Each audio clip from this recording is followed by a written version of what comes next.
Uma das coisas que os astrônomos mais querem é entender os detalhes, os mínimos detalhes dado o processo de formação planetária. É algo muito difícil de se fazer. Por quê?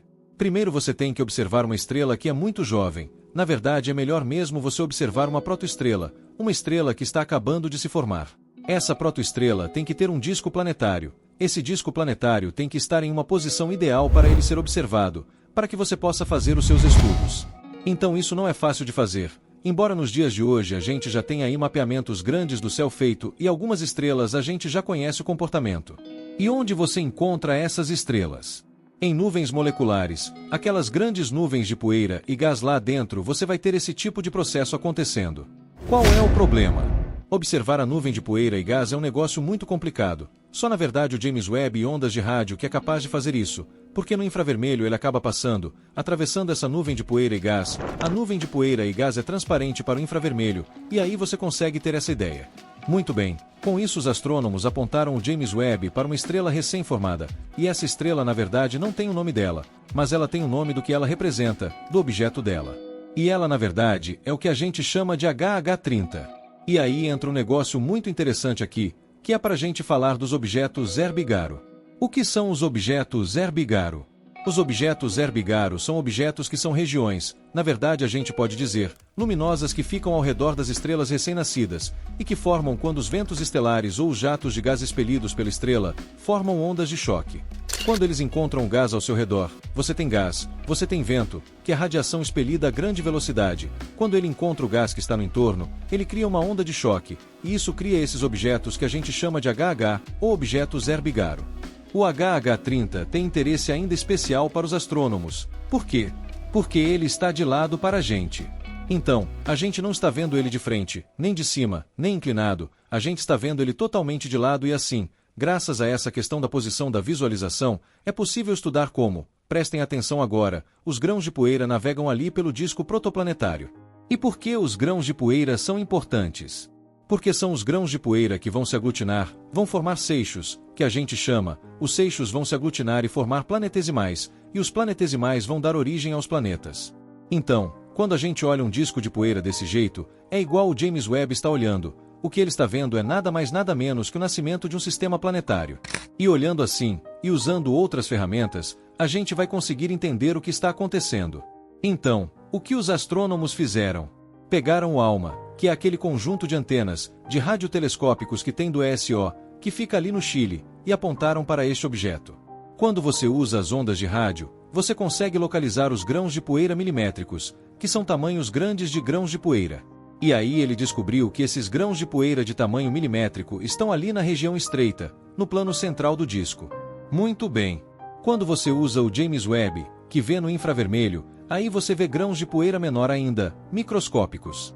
E eles viram que esses grãos de poeira estão mais espalhados ao longo do disco. Isso mostra o quê, então? Isso mostra que os grãos de poeira maiores devem migrar. Eles estão ali no meio, eles migram dentro do disco e se depositam em camadas mais finas.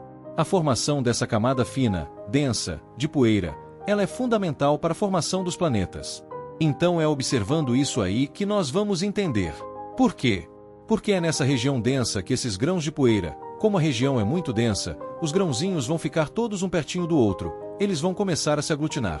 Aglutinou, formou seixo. O seixo vai ficar um pertinho do outro também. Aglutinou, formou planetesimal. Está tudo pertinho também. Aglutinou, forma um planeta. Então essa aqui é a dinâmica. E essa dinâmica é só o James Webb, desse jeito, fazendo isso, que ele consegue ter essa noção. Então com o ALMA você vê os grãos maiores, com o James Webb você vê os grãos menores. Você entende a dinâmica deste disco protoplanetário e assim você vai entender como os planetas se formam, o que é muito legal. Mas a imagem do James Webb é tão espetacular, tão sensacional, que ela não tem só isso. Tem várias outras feições aí que podem ser vistas nesta imagem. Uma delas é um jato de gás de altíssima velocidade que vê ali formando um ângulo de 90 graus com o disco protoplanetário. E esse jato aí que nós estamos vendo, esse jato de gás aí, ele é cercado por fluxos, os outflows que a gente fala. Fluxos de saída ali, fluxos de material que são ejetados ali da estrela que está nascendo. E envolvendo todo esse fluxo você ainda tem uma nebulosa que reflete a luz da estrela recém-nascida. Então você tem toda essa dinâmica acontecendo e é toda essa dinâmica que a gente quer entender, porque entender essa dinâmica vai fazer com que a gente entenda como ocorre realmente o processo de formação de planetas, que é algo que a gente sabe de maneira geral como acontece. Mas os mínimos detalhes ali, os pequenos detalhes, os nuances ali todos, a gente só consegue hoje graças basicamente ao James Webb. São esses detalhes aí que vão fazer a gente entender como que um planeta igual à Terra se formou, como que um planeta igual a Júpiter se formou e assim sucessivamente. Então está aí mais um trabalho espetacular do James Webb.